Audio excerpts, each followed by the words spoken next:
24. I think that's exciting. We are going to continue to record all of our ROSC Council meetings for the ease of taking minutes and knowing where we're at. It helps us with our strategic plan and our goals as well. So thank you for all allowing that. So 2024, this is 2021 when we started the ROSC. This is looking good for all of us and looking good for all the great work that's being done.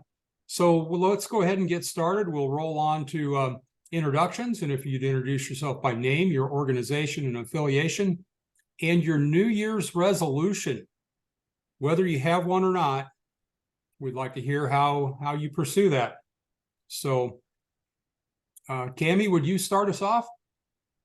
Sure. My name is Cammie Garrison. I'm with Chestnut Health in the statewide ROSC Region 3 TA. No updates on my end. I am going to be sharing a little bit more about myself in a bit, I think. And my New Year's resolution, I say it every year, I'm going to get skinny this year. Yep, I am. Awesome. Thank you, Cammie. Andrea, would you like to go next, please? Yes, my name is Andrea Kenseth. I work at Life Center.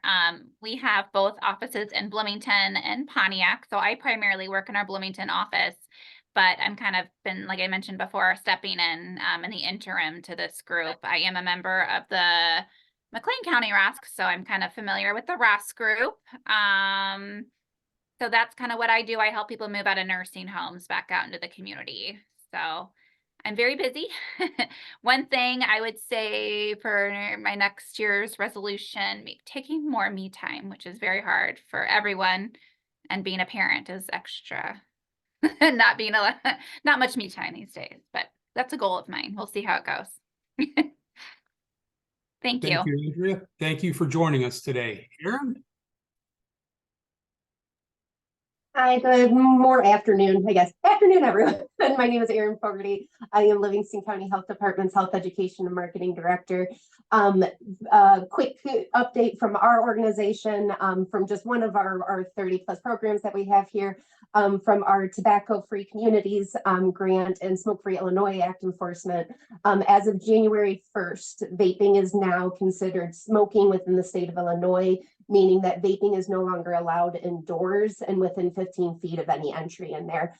So we're going out, we're doing education, we're trying to help support our local businesses and helping them make that healthy change there.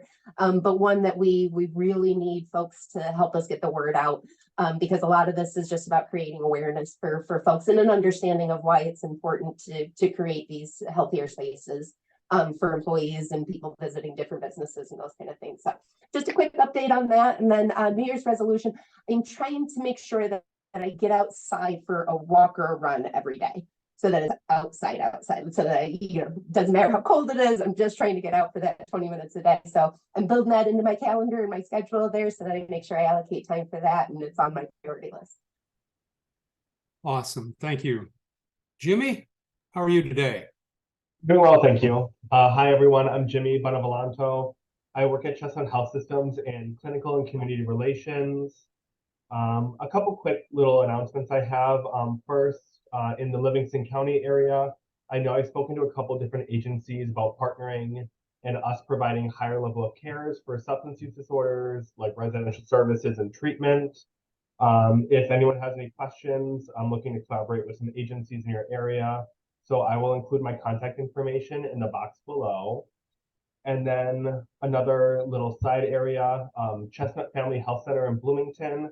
We have the space to host for people to facilitate any wellness related activities, if that's your organization, yourself personally, or anyone you might know who wants to run activities, groups, meetings, etc., and have a place to do that in the Bloomington Normal area. Again, I will provide my contact information, and then you can just contact me if you have any questions, comments, anything like that. And a New Year's resolution, I guess, be more present in my life and also kind of learn more about prioritizing important things in my life and really taking that seriously. So thank you all. Thank you, Jimmy. Taylor, would you go next? I sure will. I am Taylor Hartman. I'm with the Livingston County Mental Health Board. I guess organization updates. I am brand new. I'm replacing Chris Myers. So if any of you knew her, that is definitely our biggest organization update. New Year's resolution. I guess this one is unavoidable for me, but it's kind of learn my new job and kind of face all that head on.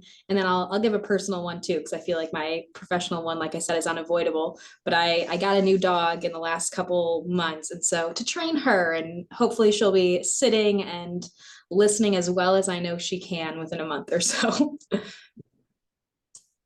That is great. And Carrie, how about you? I believe you said Carrie, is that correct? I did, yes, or I attempted to.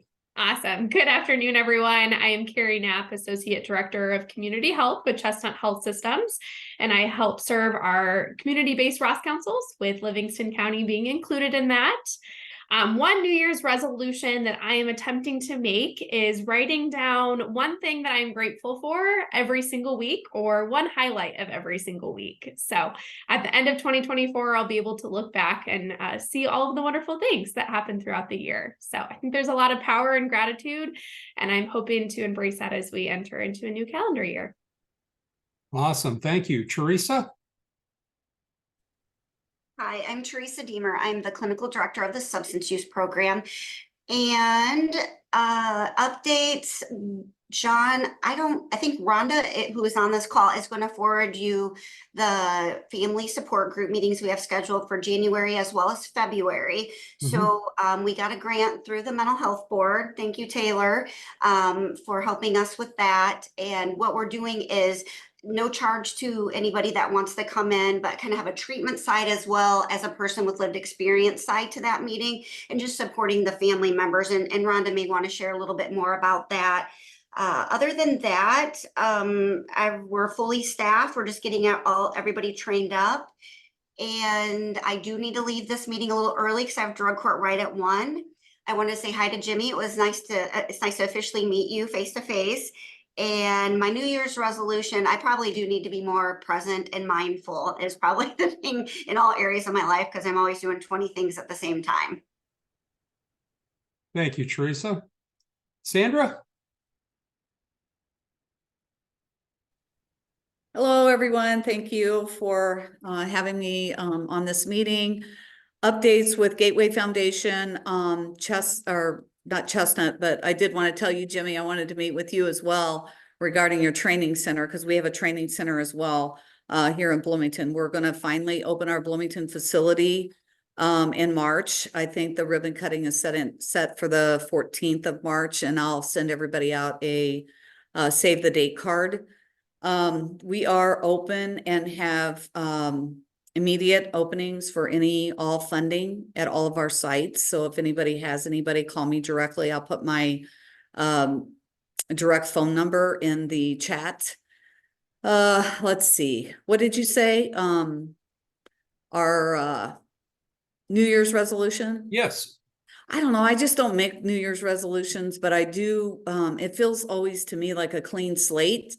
We don't really do anything. It's not my favorite holiday, but it is a day off that I think about.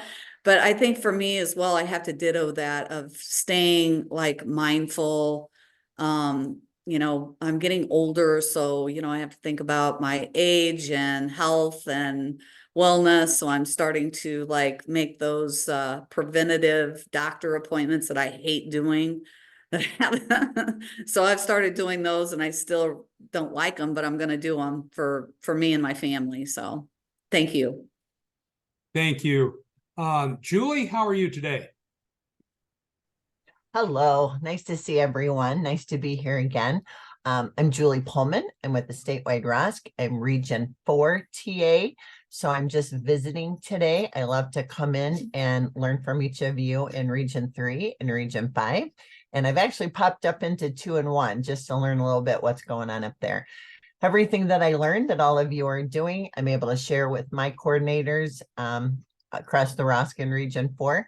And I appreciate you having me.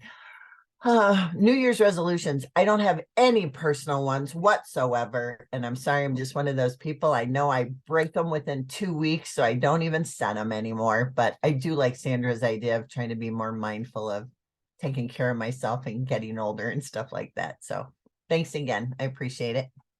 Thank you, Julie. And Dave, how are you today?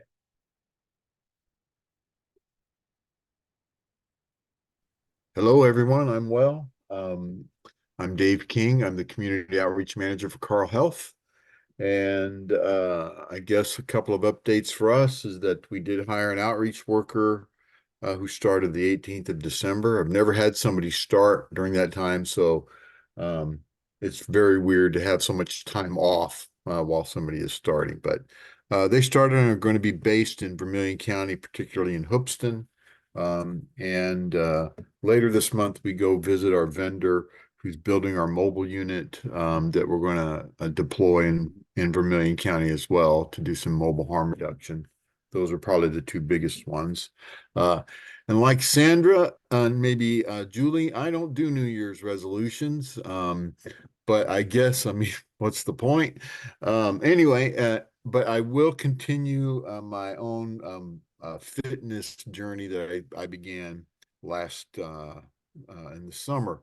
So I look forward to just continuing that. My daughter's running a marathon in April, and so I'm hoping to be able to tag along with her in some of that. So there you go. That's it for me. Thanks, Dave. Leanne, how are you today? I'm good, thanks, John. Hi, everyone. My name is Leanne Corson. I am the Region 3 ROSC mentor. And I really didn't make any particular New Year's resolutions this year. I also just want to be more present in the present moment. So thanks. Excited to be here with you guys today. Thank you, Leanne. And Rhonda, it's great to see you here this afternoon.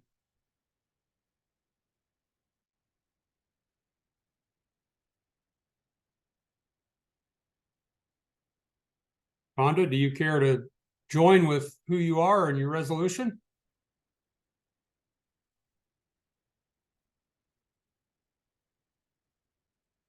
All righty. Again, my name is John, the recovery specialist for Livingston County ROSC, affiliated with Chestnut Health in Normal, and certainly glad to be here again this month. New Year's resolutions, I have to chime in with a lot of you. I don't really set them specifically at New Year's, but my goals this year are basically just focus on priorities, personal priorities. And you call that self-care, call it whatever it is, but come 6 o'clock in the evening, if I want to go fishing, I'm going to go fishing. If I want to go tickle a grandchild, I'm going to go tickle a grandchild. And it's time for me to start doing things like that. They don't cost much, just time, and that time is priceless. So I suppose the little age is bringing that thought process into play. So those are always great opportunities to pursue. So if I focus properly, I will have more time because I will make more time to do more of those things.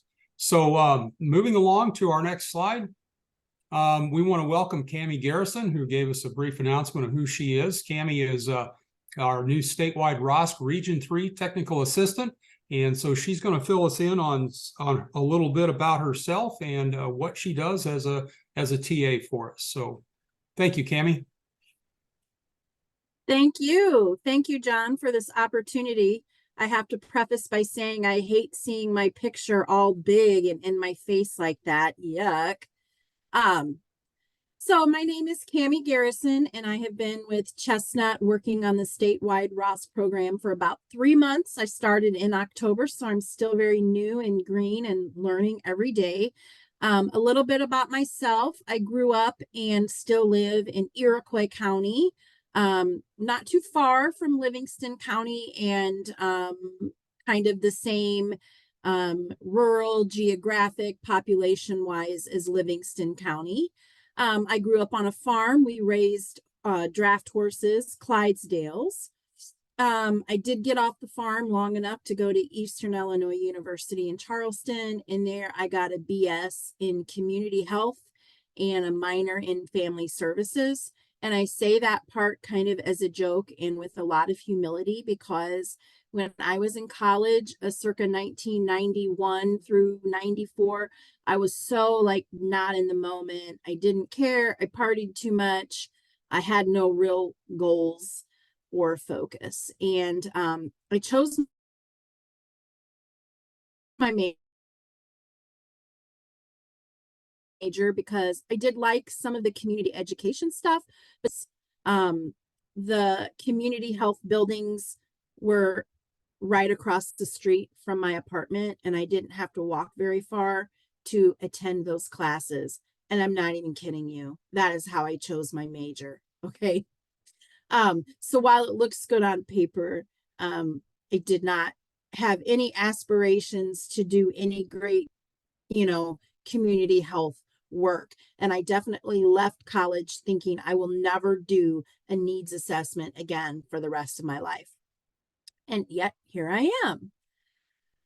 Okay, so in 2003, I started at an agency called Casey CASA, which stands for Kankakee County Center Against Sexual Assault. Eventually, they rebranded and changed their name, and it's now Clove Alliance for Hope and Healing. And that is a rape crisis center. They service Ford, Iroquois, and Kankakee counties, and they give support, counseling, advocacy programs to people who have been raped and sexually abused. So I was hired at that job to do community education and community engagement and community outreach. So let me explain something. In 2003, when I started some 21 years ago, nobody in rural communities wanted to talk about sexual abuse. Okay, they didn't think that this happened in their small town, so this didn't pertain to them. They did not want their kids to receive safety information or messaging about it. They thought this kind of thing, sexual abuse, only happened to other families on the wrong side of the tracks, if you know what I mean. And that's not even getting into the mindset of lawmakers, investigators that didn't believe women and kids, judges that don't want to prosecute these crimes. I was working with. The topic of sexual abuse definitely was shrouded in shame and secrecy at that time. There was a lot of misinformation and misguided stereotypes about sexual abuse. Just some of the examples are that is something that only strangers do, stranger danger, the notion that a lot of victims lie about their assault and therefore most allegations are false. So lots more false information perpetrated by the media at that time. Anyway, all of this leads to victim blaming and victims feeling blamed and shamed and not supported, and further just driving them into shame and secrecy. So they did not want to receive help. Victims don't feel supported. They're not going to tell people what's going on. So data wasn't even accurate at that time. Okay, so that was the culture surrounding sexual assault in the late 90s, early 2000s. So I took this job at Casey CASA, and I was told to go into these rural conservative communities and get into schools and do education programs, build a coalition of business professionals to become our allies, train judges, train law enforcement personnel. And I was like, what? These people aren't going to want to talk to me about this.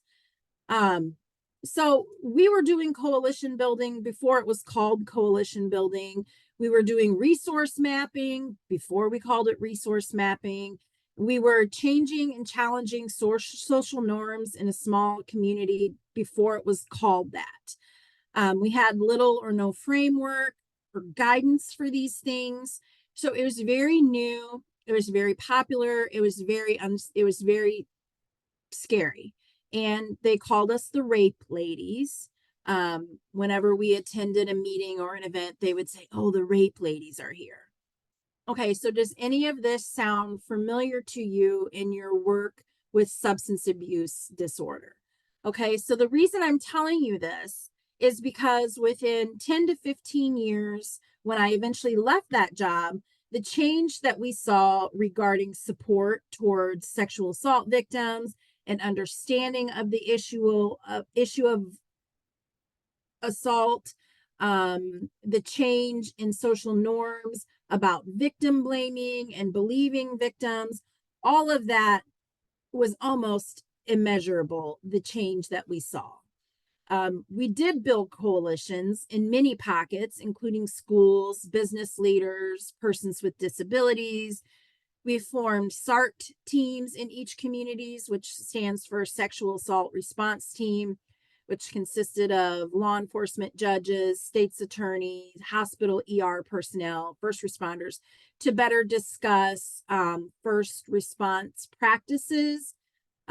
We had yearly fundraisers, which were very successful, selling out school gymnasiums with over 650 tickets sold. And we did change social norms and we did debunk myths. Okay.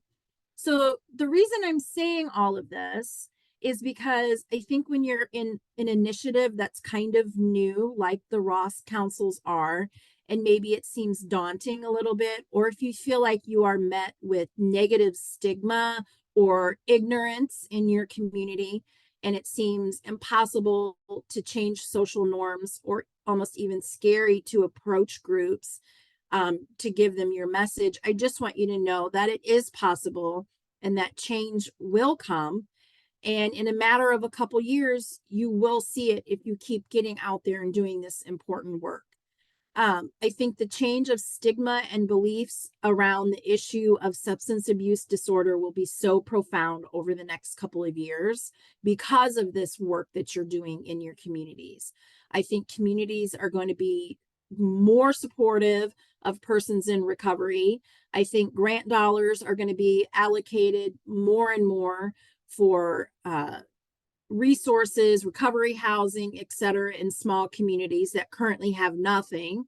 And I think the shift is happening, and I think the momentum is building, and it's because of this important work that you are doing. So I just kind of wanted to say, keep it up, because I've come out on the other end of it and I saw what we were able to do with what seemed so daunting and impossible at the beginning. So I don't know much about much, but I can tell you unequivocally that I did see my community change and grow by doing the community engagement work. And I just think if you're trending your growth and your impact, and maybe it seems really small from year to year, but just remember the big picture of where your community will be in 5 years or 10 years. I also see a positive change in the media portrayal surrounding substance abuse disorder that's changed in the last couple of years. So I feel like that's an added benefit. So I just really see a momentum here. And I guess I just wanted to be a cheerleader for when it seems like getting communities to understand substance use disorder.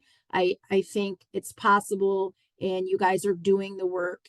And I just want to assure you that you will see your community change in a matter of years. So just a little bit more about me. After 18 years at Clove Alliance, I left that position and started working at the Ford County Health Department. Nothing too exciting there, just doing community education work, but that is where I met John and Frankie Ward from the Ford County ROSC, and I found out more about ROSC and was like, wait, what is that? And after learning a bit about them and understanding like this framework that Chestnut Health was rolling out into the communities, I was so impressed. And so I just kind of started looking for openings. I wanted to be a part of it. So here I am. As far as my role as a TA, from what I understand it, and again, I'm still very new and learning, but I think that I'm here to support the councils in Region 3. I have 6 councils that I support in Region 3, and most of them are rural counties, which I like because I connect with that. I'm going to help them make their deadlines with paperwork and deliverables and satisfy their needs to the state funders. I hope that they will look at me for ideas and suggestions and a sounding board. But most of all, I just want to be a cheerleader for community-based engagement work because I've seen it and it's important. And I can't wait to get out into the community and meet everybody in person and attend some events eventually. So that's a little bit about me. And I saw a message, so I'm saying it wrong. Substance misuse, not abuse. Thank you, Dave. I appreciate that. Learning and growing every day. Thank you, Cammie. Does anyone have any questions for Cammie? We'll open the floor for just a moment for that. Don't see any hands, don't see any more chats. Okay. Well, thank you, Cammie, for bringing your expertise and years of community work to Region 3. As our ROSC Council, we don't really talk about regions and areas and districts and geography too much. But yes, we are in Region 3 as our Livingston County ROSC. Cammie, can you give us a real quick how broad that area is? So basically, if you look at like Central Illinois, Region 3 starts in Iroquois County, although Iroquois County does not have a ROSC Council yet. But Ford, Livingston, McLean, and goes clear across the state of Illinois, almost to Iowa. So over into Galesburg, Knox, Monmouth area. So clear across the state. Thank you, Cammie. And thank And you. again, most of those are rural communities, you know, with a couple of exceptions. Sure. Sure. All right. Well, let's move on to the next slide and roundtable discussion. This is going to be kind of a popcorn discussion. If you have anything to bring to the table, what is your vision for Livingston County ROSC? Most all of us have been here the entire time that are on this call today, and just a little would like a little insight on what your vision is as an individual or an agency working toward the goals and the mission statement of the ROSC. So whoever would like to go, jump right in.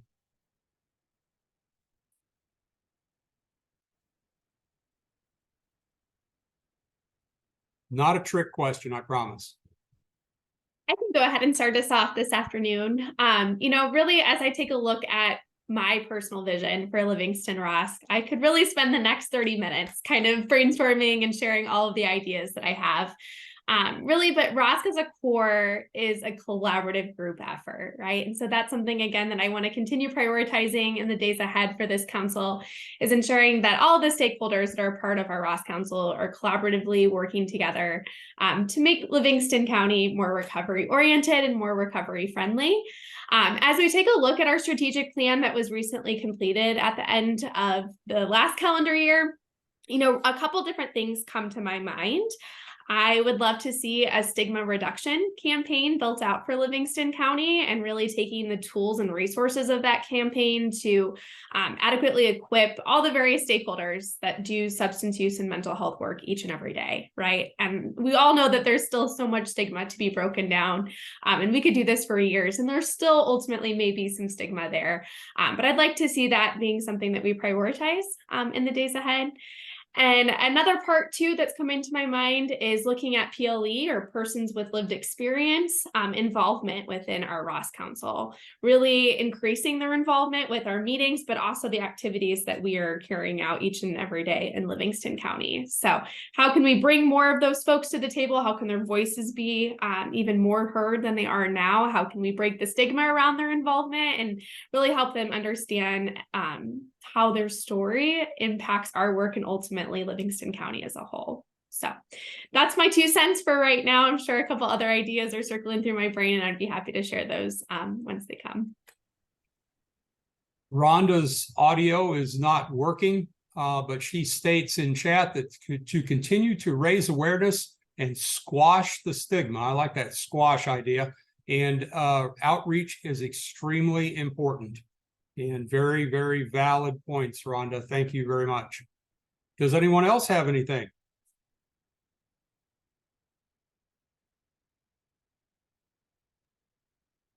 One more? I'll jump in here and piggyback off of Carrie's comments here. Because yes, I very much share much of that same vision, involving more persons with lived experience. We have a lot of agency representation, which is great because we can share resources and have those discussions, but without the connection, the representation of persons with lived experience and amplifying their voices, I don't know that we're, living up to our fullest potential there with that. So I love the idea of pulling more individuals on, persons with lived experience there. And then the other piece that I also share that same vision is creating a more recovery oriented community that has a lot more focus on sober activities. Being a Livingston County girl, born and bred, I know that it's real hard to find stuff around here where there isn't a beer in your hand or whatever else involved in the activity whenever you're planning any sort of an event kind of thing.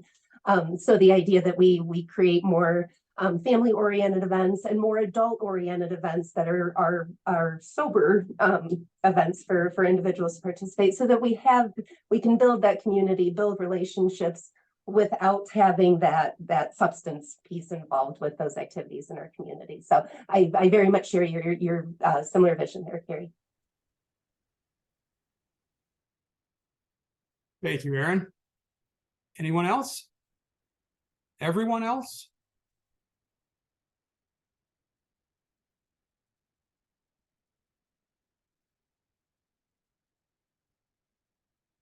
Well, I'd like to just jump in if I could, John. Absolutely, Dave. One of the things, when I think about some other statewide initiatives that are, underway and that we need to support, locally, one of them is medication assisted recovery in jails. But also, the development of other, of alternatives, smart recovery groups, and specifically other evidence-based practices for recovery, in addition to 12-step oriented, programs. And the reason why I say that is just that, in Champaign, where I'm at, and in other communities, there's still the resistance and reluctance to embrace evidence-based practices, like motivational interviewing and harm reduction and medication-assisted recovery. So I think however we can, whatever we can do to help promote those things, I think is really important. So that way, as we reach out to communities to address stigma, we are also educating them on other pathways, that everybody's journey is different. It takes more than just one tool, right? We know this. And so that's something I would, like to see, happen. And that the message that we had one of our substance use navigators had this experience in December, and that was they met a guy in the hospital, and he was what we call a friendly face, somebody who receives services quite often in the hospital setting, and of course has experienced tremendous stigma in that setting. He had no testing supplies, no supplies to test his substances that he was using.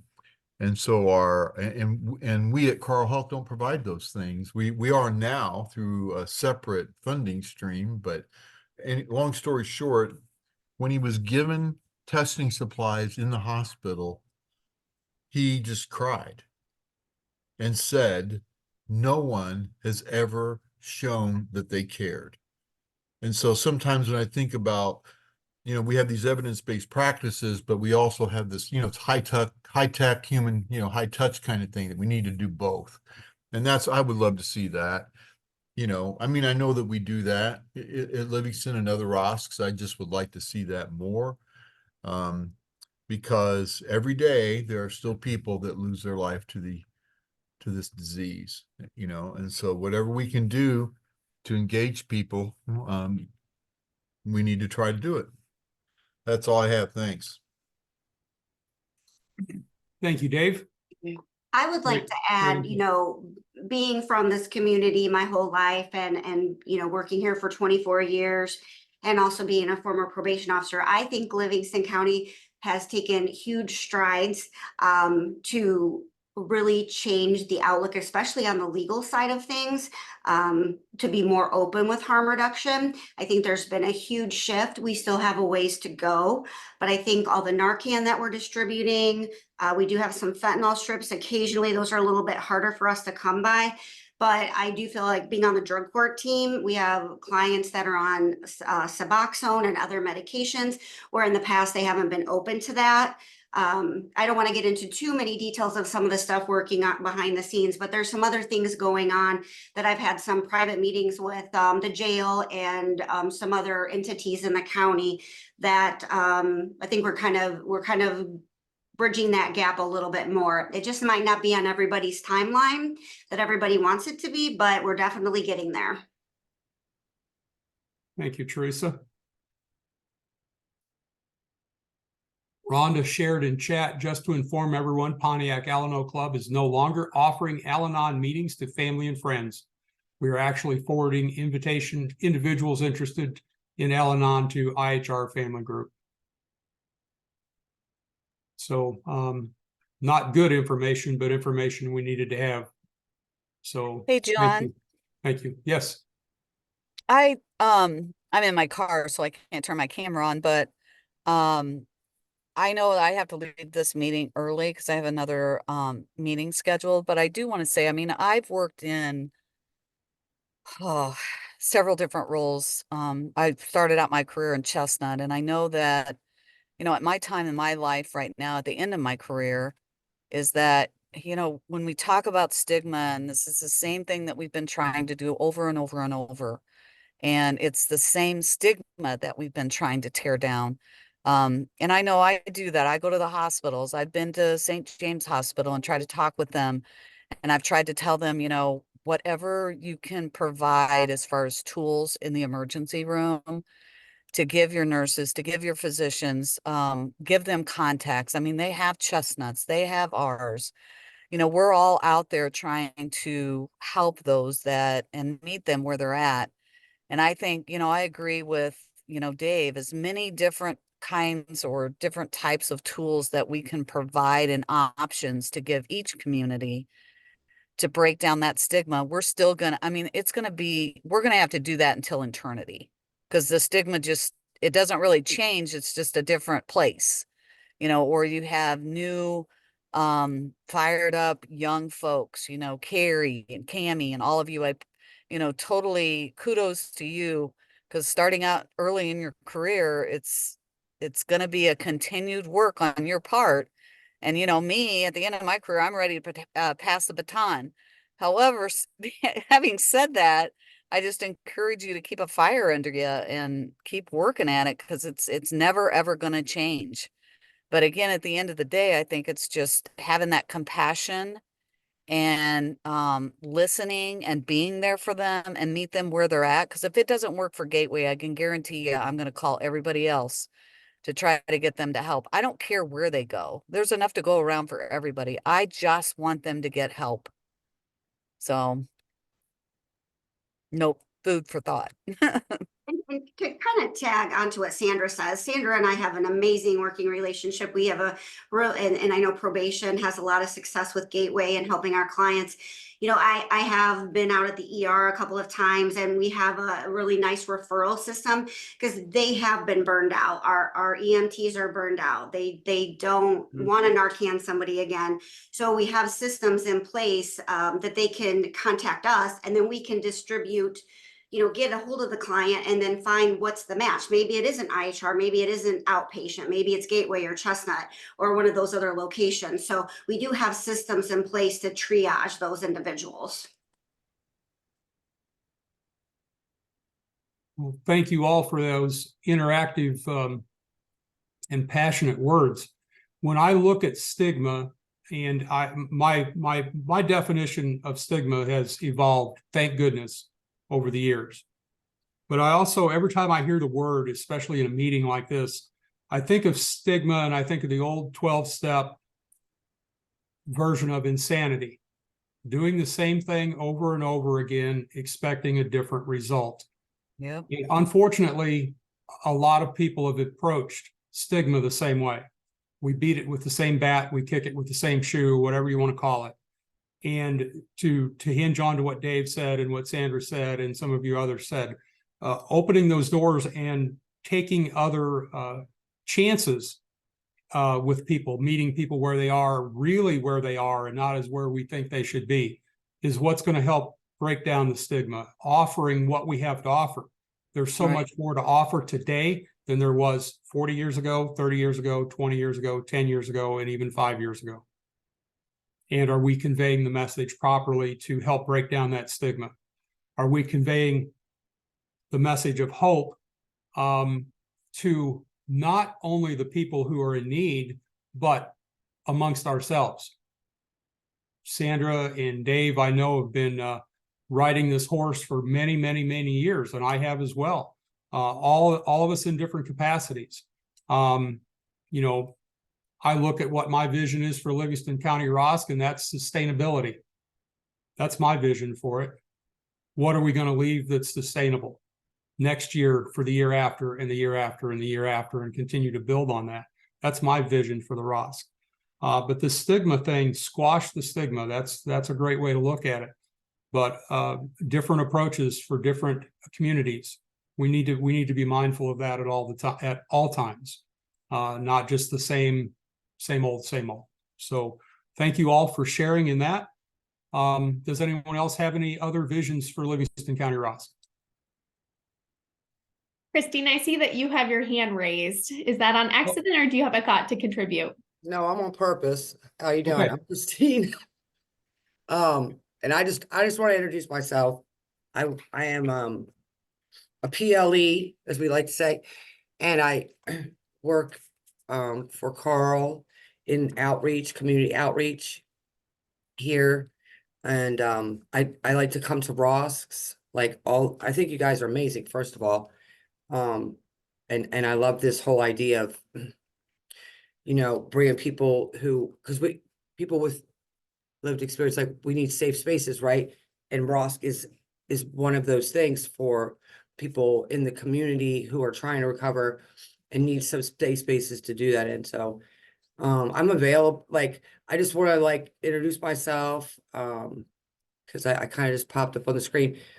And you know, part of the outreach that we're working on, like the word stigma, right? I gave it because I'm like, oh, squash the stigma of the stigma, right?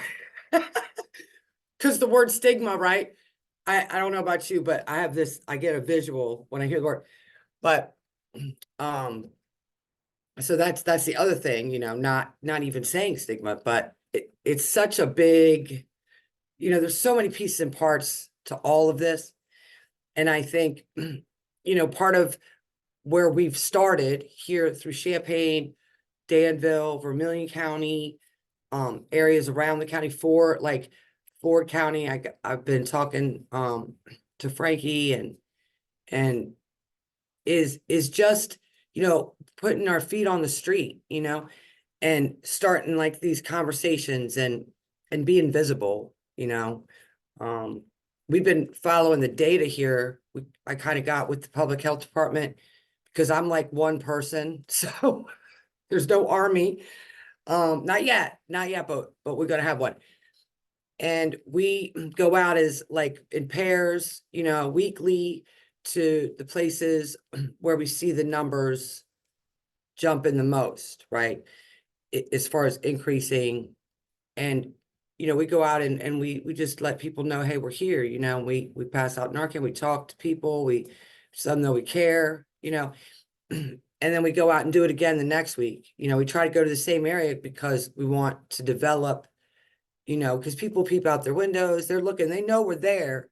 They just aren't willing yet to step out and have a conversation or ask us who we are. So I think it's just so slow, right? It's just this slow easing in and just starting the conversation of man, it's okay, right? It's okay. I get it. And I think somebody said compassion. I said, I give out more hugs than Narcan sometimes, for real. And and people they just want you to listen. You know, everybody's got a story, including with overdose.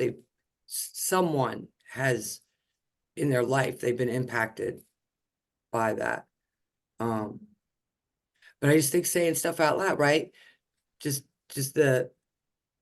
having a conversation sometimes is the beginning of so many things. So, and I'm learning that too, man, because I want to run out there and like Narcan the world and like everybody, and the stigma is the last thing to go, right? They knew that when they started bringing us together in recovery communities too, that the stigma was going to be the toughest one. So, thank y'all for the work you do. And I believe in what we do, you know, I really do. I'm passionate about what we do, but I'm just here. I'll put my number in the chat if anybody wants to reach out, and I would love to have your number so I can reach out to you. Thank you, Christine. That's we're really glad you're here today. Keep coming back. We'll make sure you get the link every month as well. Anyone else? If not, we'll move along to our next slide. And QPR Institute, question, persuade, and refer. And this has to do with suicide prevention. Most of us in this screen on this call today have had personal situations, personal dealings with either attempts or completions of death by suicide. It's very personal for a lot of us. It's very concerning, and it's sometimes a tough subject. And we all have our place in just being in the public. We all have our place in dealing with, well, for my situation, dealing with people like myself, and with a person in long-term recovery, a person with lived experience. So a couple years ago, right after a loss, a personal loss to death by suicide, I took a QPR gatekeeper class, and it changed the way I talk to people, and it changed the way I listen to people, and it changed the way I relate to various situations, not unlike stigma. And so recently I became a QPR gatekeeper instructor. So if any of you at any of your agencies would like training, 2 or 3 people, a dozen people, 20 people within an agency, within a community, within your agency, within parts of your community, whatever that might be, we'll be happy to schedule a time to meet about that and get more people trained. This is a life-saving concept. It works.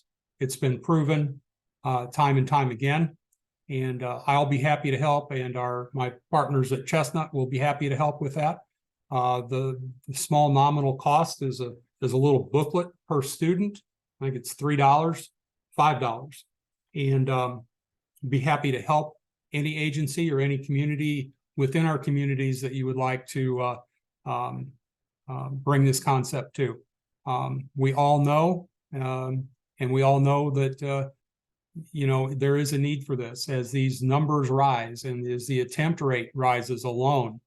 And the age groups that it affects are not necessarily the age groups we usually consider when someone attempts to die by suicide, or has that thought process. So be happy to reach out to me at any time, and we can get some things set up if you're interested at all. So, and next we have agency updates. We kind of hit a lot of that at the very beginning, community events, resources, collaborations, areas of support. So does anyone else have anything else to add in terms of their personal situation or their agency update or event resources? If not seeing any hands, are you, Carrie? Oh, I'll jump in. Real Okay, quick, please sorry, do. I should have added this in before. I'm so sorry, John. Livingston County Health Department in partnership with IHR. Thank you, IHR. We are continuing our smoking cessation courses, which our 2024 one starts out today over at IHR. We've got a couple of folks registered for that. So we always just want to remind folks that, you know, quitting tobacco in conjunction with other substances helps increase those success rates there. And so we're always happy to help and be here to be a support. And I will say we've had a couple of folks now that have taken the course twice. You know, they gave it one go, had some slip ups, and they've re-entered the course there. And so that's been really cool to see them go through, you know, continue on in that process and partner with us in that. So again, thank you to IHR. And if anybody has any questions, please let us know. But you can always refer anybody who's looking to quit tobacco, vaping, to any of those kind of things. We're happy to help. Thank you. Anyone else?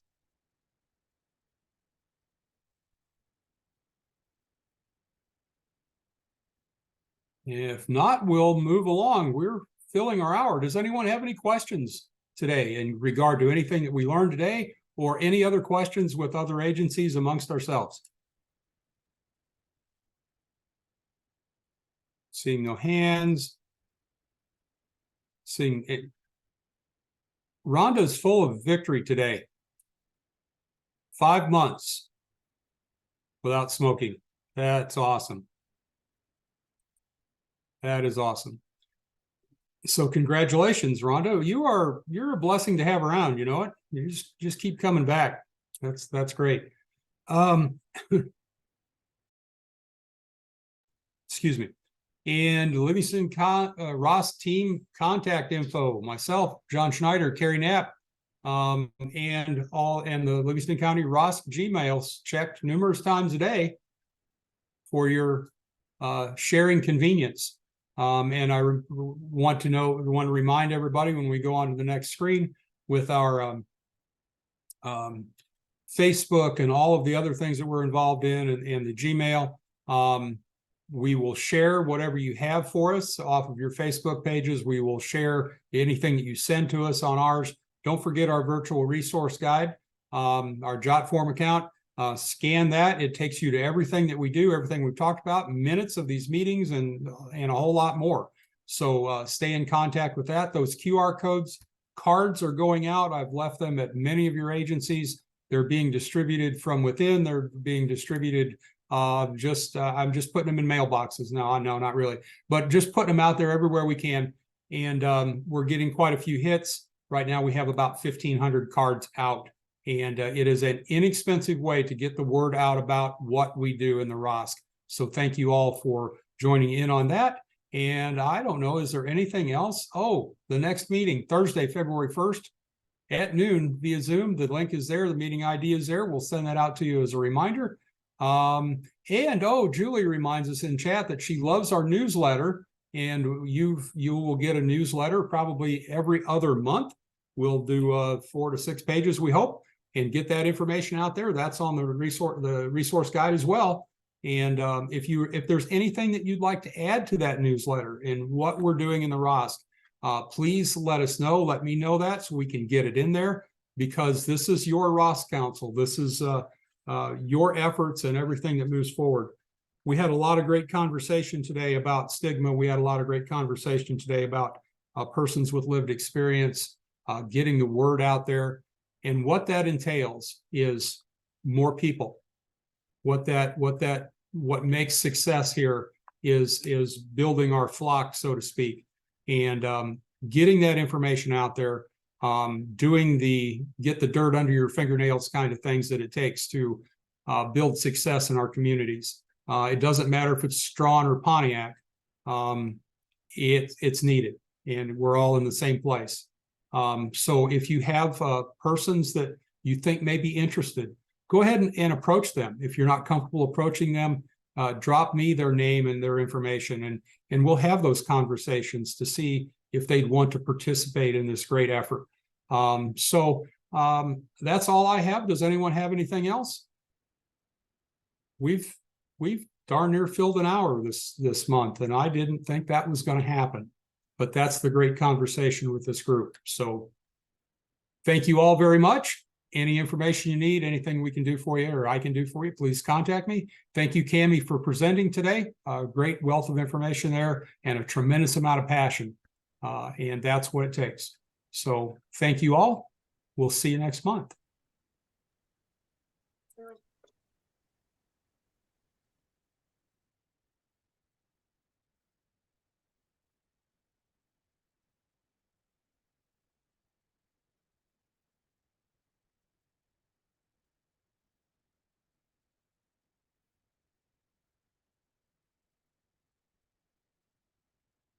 Awesome. Great meeting today.